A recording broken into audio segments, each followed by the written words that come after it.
Boa tarde a todos.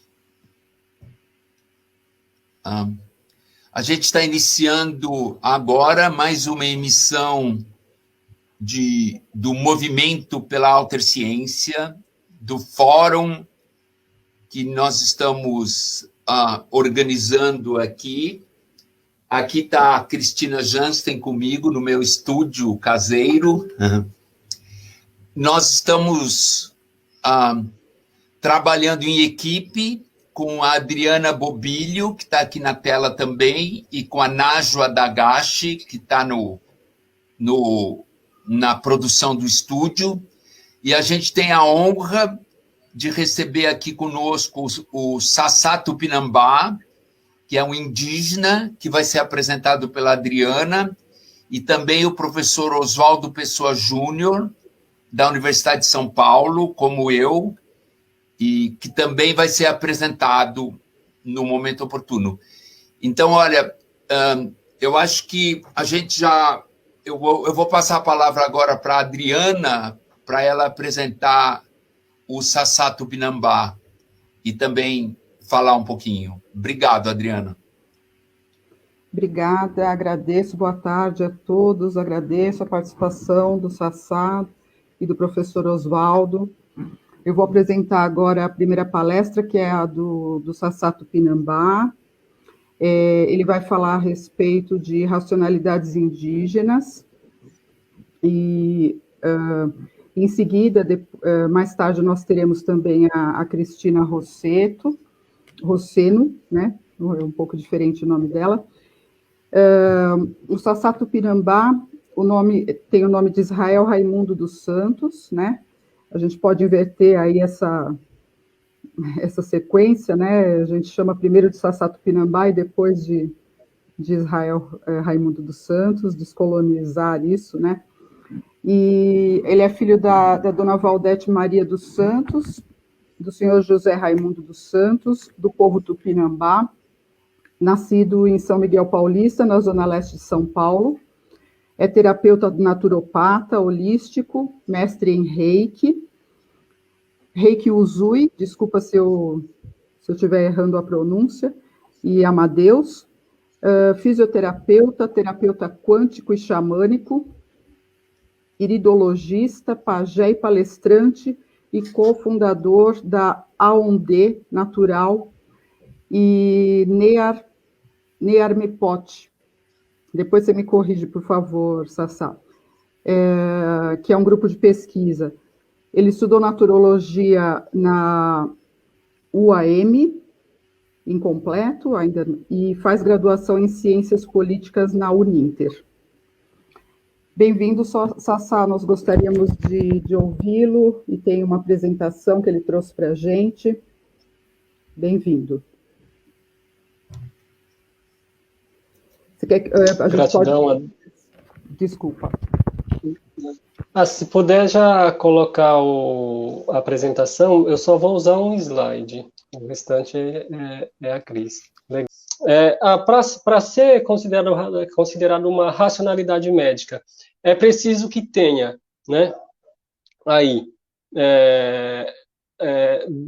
desenvolvido, né, o que é saúde, o que é ter saúde, né, para a gente saber quando a pessoa é considerado doente ou não doente, né, a gente tem outros entendimentos aí, um pouco diferente da biomedicina, né, e um plano, né, de diagnose, né, um projeto aí, um sistema, né, de diagnose que é feito, né, a diagnose é um pouco diferente do diagnóstico, né, que o diagnóstico ele é feito na biomedicina e com um pouco mais de precisão, porque utiliza aí equipamentos, né, mas a diagnose ela é construída entre o médico ou o terapeuta, né, e a pessoa que está procurando esse serviço, né? A diagnose ela é construída em conjunto aí,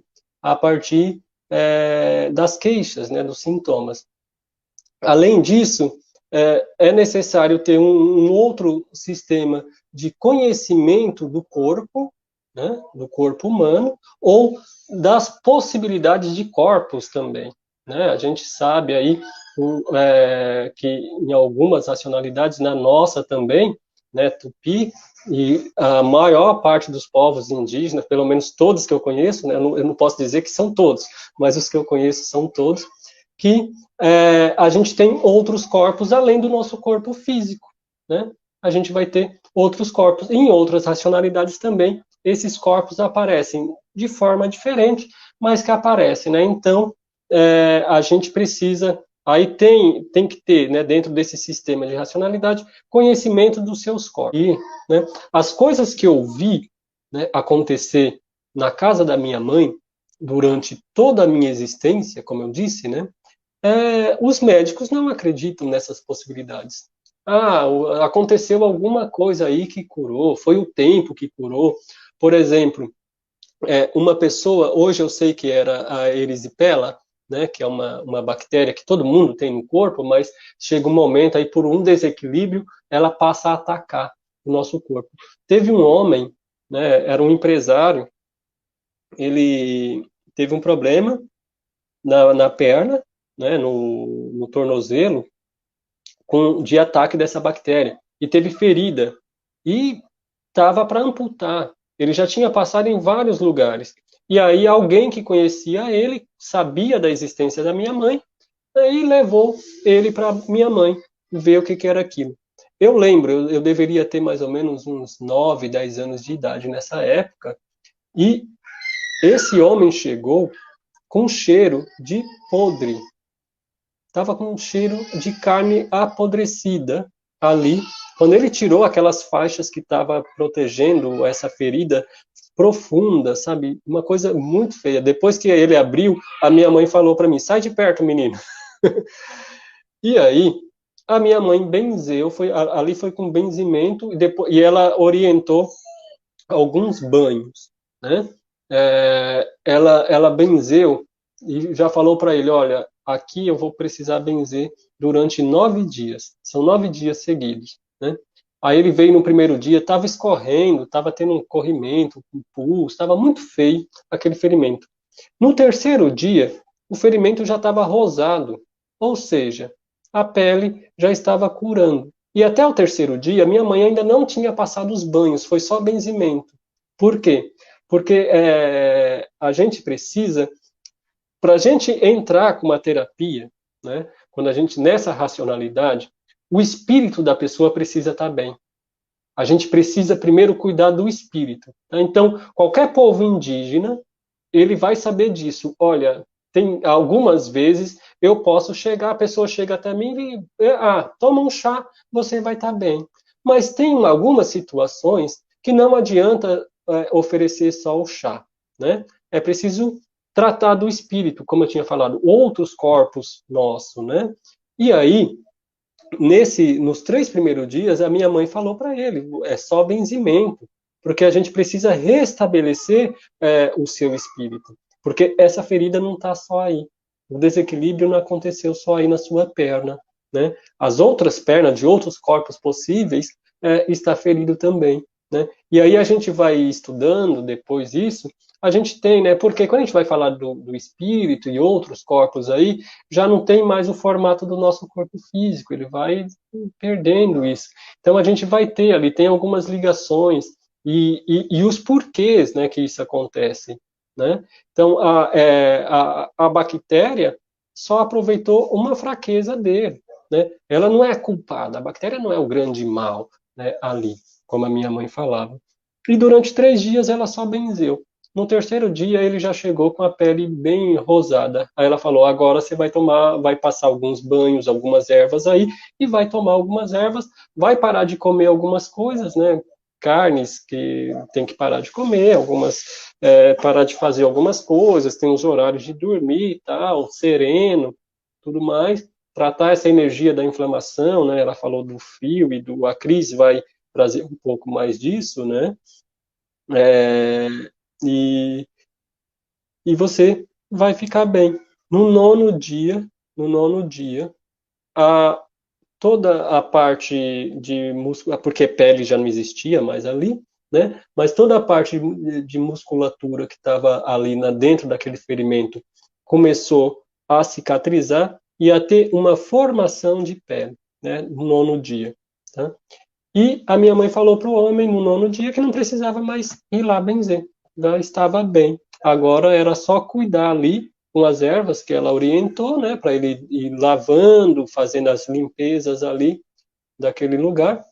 E ela deu a alta para ele, né? Ele não precisava mais ir lá em casa. Só que com mais ou menos 1 ano, ele voltou lá para agradecer ela, né?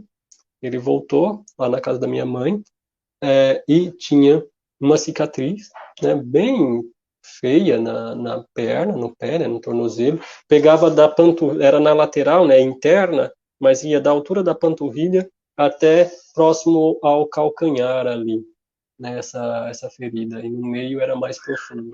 E ele voltou lá curado, curado, e ele falou: não fui, depois que eu vim aqui, eu não fui mais em nenhum lugar. E tinha ido em vários lugares, né? Tinha ido em vários lugares. E aí, tem algumas questões. Por que, né, algumas pessoas não resolvem? Tem pessoas que não resolvem. Só que é bem menos, né? É bem menos todas essas intervenções. E a gente foi observando isso durante muito tempo, né? Hoje, o que a gente mais pesquisa está ligado a isso. Por que algumas pessoas, essas medicinas tradicionais, não funcionam, né? E aí a gente tem nos dedicado um pouquinho a esses estudos. Inclusive, depois eu quero acompanhar aí os estudos do professor Oswaldo, que nos interessam muito, né? Que a gente sabe que na física quântica tem muitas respostas a esses porquês, né? E aí a gente foi descobrindo esse espírito também do vegetal, né, que se conecta com a gente. A gente foi descobrindo Não sei se o Tiago e a Vanessa vão participar.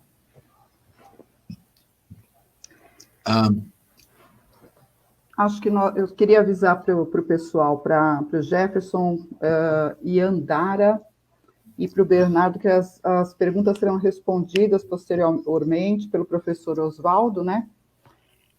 E a gente pode apresentar, então, a Cristina, professor? Sim, e a gente devia anunciar que depois da Cristina falar, o Sassá Tupinambá também poderá retornar, né, pelo que ela disse, e daí a gente pode conversar sobre as propostas deles também, dele e dela, tá bom? Com as questões, né? Tá ótimo. Então, a Cristina, voltando, né, a falar das racionalidades indígenas, a Cristina Rosseno agora vai conversar com a gente. E bem-vinda, Cristina, obrigada pela presença.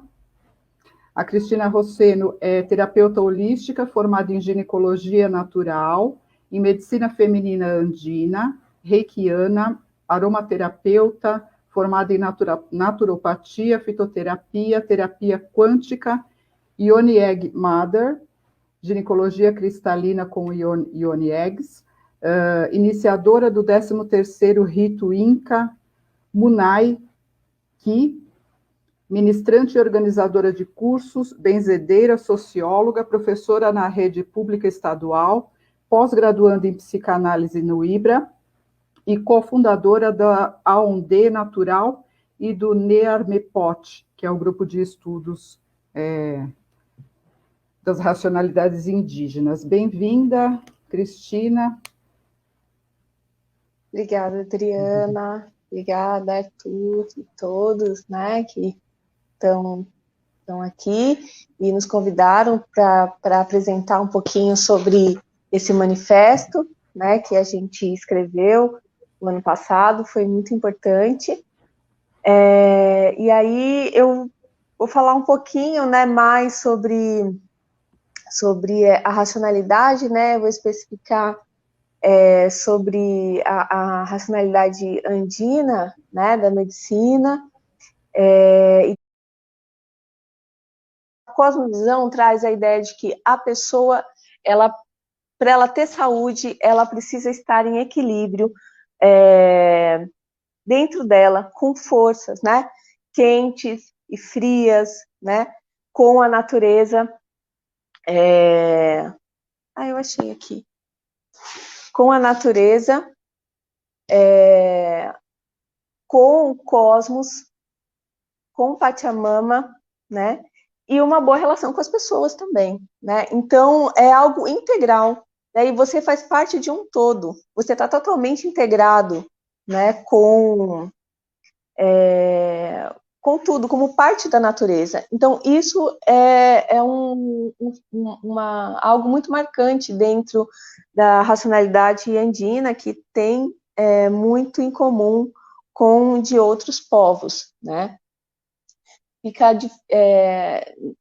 Não tem como você ter uma saúde plena, né, sozinha. Responder. A Clara Caldeira pergunta se existe um protagonismo feminino na saúde, nas cosmologias andinas. Dá para falar em gênero neste caso? E isso difere das culturas originárias de Pindorama, como no caso dos pajés, que são majoritariamente homens? Apesar dessa multiplicidade de gêneros mencionadas, e de ser uma construção colonial. Então, na verdade, ela quer saber sobre o protagonismo feminino, né, nas cosmologias andinas. E depois também ela pergunta se vocês podem deixar um contato, e aí acho que a gente pode passar o contato de vocês, enfim. É isso, a respeito do protagonismo feminino. Ou se você quiser também chamar o Sassá, fica à vontade. Eu acho que ele vai acabar comentando todas as perguntas. Ele já está chegando aqui. Uhum. Sim, né? Eu acho que dependendo da cultura, né, existe algumas funções, né, em que as mulheres elas estão mais representadas, né?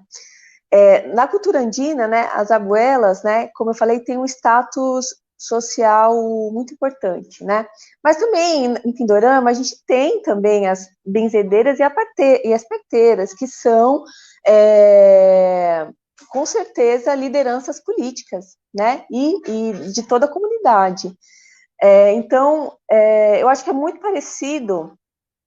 Acho que é muito parecido essa relação, né, entre o protagonismo, né, feminino. Mas uma coisa assim importante que eu preciso falar é que as mulheres, né, em relação à ideia de gênero, né, as mulheres elas têm funções, né, em que é muito do feminino, né, nas comunidades indígenas, e funções que são muito do masculino, né, mas que não necessariamente seja muito parecido com essa ideia de estereótipo de gênero que existe nesse pensamento colonial. Por quê? Né? Porque nas comunidades, né, esses dois papéis são muito importantes, né? E, por exemplo, o cuidar da alimentação, o cuidar da comunidade, esse cuidar, né? Ele é muito, como que eu posso falar, né? Ele não é valorizado, ele não é visto como algo que traga status social na sociedade patriarcal, né? Capitalista, enfim, né? Colonial, não é, né? E nessas outras comunidades são, né? São muito importantes. E os homens também têm funções. E também, na medicina andina, também tem os homens, né, que trabalham com cura, né, que trabalham como os pajés daqui, né. Mas são papéis diferentes, né? E eles trabalham com coisas diferentes, né? Uma vez eu estava conversando com um grupo de parteiras indígenas da Colômbia, e os homens que faziam parto também eram chamados de parteiras, né? Por quê? Porque é uma função, né, que tem aí do feminino. E então isso é uma coisa que é difícil desconstruir, mas é uma outra lógica, né? E é isso. Eu não sei se você queria falar sobre isso também, Sassá, que eu acho que é bem interessante, né? O Sassá como o benzedor a benzedeira da família, né? Que dos filhos, ele que quis ser a benzedeira da família, né? Nenhuma das outras irmãs quiseram, né? Então, eu acho que a gente tem essa visão muito também na nossa família. Tem outras perguntas aqui. Eu acho que é legal o Sassá falar o que ele quiser, e sobre isso também, a visão dele, e essa questão que é importante, né? Da benzedeira, e que ele tornou-se a benzedeira da família. Eu quero chamar a atenção que eu não sei se eu estou sozinha aqui, não, é óbvio que eu não estou sozinha, mas a gente está fazendo as perguntas, e a gente continua. Professor, nós tem um monte de perguntas, e a minha questão é, nós estamos indo. Eu não sei se isso vai dar tempo da aula, mas a gente tem ainda várias perguntas aqui para fazer, eu estou dando o andamento. O professor diz, para a gente não esquecer no final, que ele gostaria de ouvir uma bênção pela voz da crise do Sassá, né? Isso no final, e também tem o contato que a Clara pede, que acho que vocês podem passar do Aondê, né? Aondê, isso, eu achei tão bonitinho, achei muito linda a corujinha, né? Que é o símbolo. E eu vou fazer a pergunta agora da Heloísa. Heloísa pergunta se a Cris ou o Sassá podem falar um pouco mais do princípio da unidade, de entender que estamos todos conectados, como se daria essa conexão, se tiver alguma referência e indicação para a pesquisa. Essa é a questão.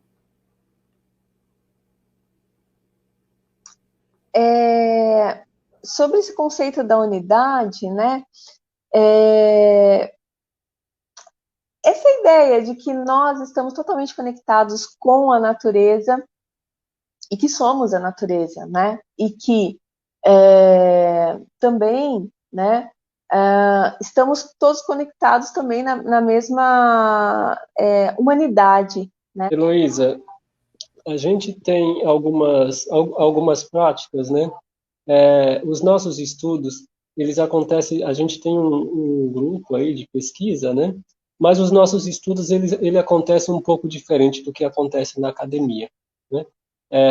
O professor Arthur bem sabe disso, né? Porque está aí há muito tempo na academia, que os estudos ele inicia geralmente por uma referência bibliográfica, né, Arthur? Na academia, e a gente precisa ter, né, o mestre ou o doutor, né, orientando a gente ali nesses estudos. Quando a gente vai estudar em relação à saúde, à medicina, ela acontece um pouco diferente, tá? Esses processos, ele vem, como eu tinha falado antes, a partir da intuição, né? Não adianta, por exemplo, eu quero ser um curador, um pajé. Eu posso chegar até no entendimento, como eu tinha falado no começo, né? Até nos manuais. Eu posso chegar e pegar alguns padrões aí, né? E vai dar certo? Vai, dá certo. Porque é isso que a biomedicina faz, né? Isso que a biomedicina faz. Está com o quê? Dor de estômago. O que vai servir aí para algum estômago? Algum prazol aí da vida, né? É isso que eles vão fazer. Pega o sintoma ali, dor de estômago, tudo. Aí as dores são tratadas iguais, né? Então, quando a gente vai falar de conexão, é muito complexo, né? Não é uma coisa tão simples assim.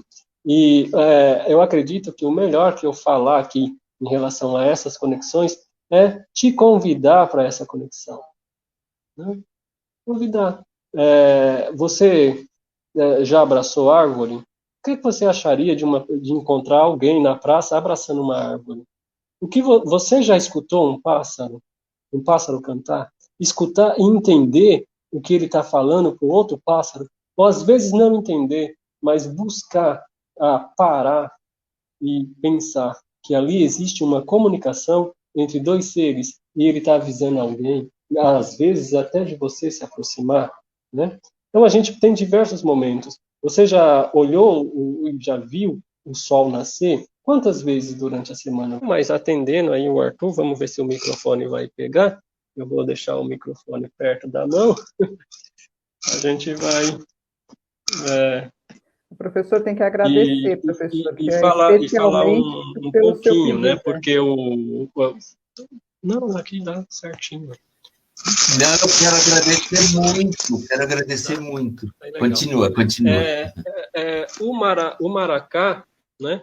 Ele é um ser, tá? É um ser.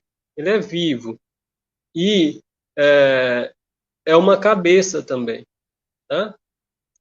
Então, vamos supor, esse maracá só eu toco aqui. Tá? Só eu toco porque eu fiz um ritual para ele. A Cris foi lá pegar, mas ela não tocou. Ela pega, ela traz aqui, mas ela não balança. Né? Os meus filhos e a minha filha já sabem disso. Eles podem pegar, eles podem até mudar de lugar. Às vezes eu deixo no quintal, né? Mas eles podem pegar esse daqui, levar para dentro de casa, guardar. Mas eles já sabem que eles não podem tocar. A não ser se eles falarem, papai, eu posso tocar o seu maracá? Aí eu posso falar, pode. Ou então eu posso falar, não. Né? Agora não. Outra hora você pode. A não ser isso, tá? Há uma permissão, né, do maracá. Eu ainda não sei se o maracá é meu ou se eu sou do maracá. Então, a gente é uma cabeça, tá? A gente tem um ritual aí, um ritual tupinambá, da gente fazer o maracá e levantar o maracá para ritual. Eu tenho outro maracá que eu carrego aí, posso tocar qualquer hora, que aquele é um instrumento, faz som, eu posso tocar junto com um grupo de samba, por exemplo. Esse daqui eu já não toco e tenho mais 2 também que eu não toco em outros momentos, né? Então, a gente cuida muito bem do maracá, né? A gente vai cuidando dele. Esse daqui tem 10 anos que ele está comigo, tá? Eu adquiri ele de uma parente funiô lá no Rio de Janeiro. Tem 10 anos. Eu fui em um encontro no Rio de Janeiro e a parente estava lá e eu comprei esse dela. Aí eu tenho mais 2 maracá, um que eu fiz e outro que eu ganhei de presente, né? E todos eles eu fiz o ritual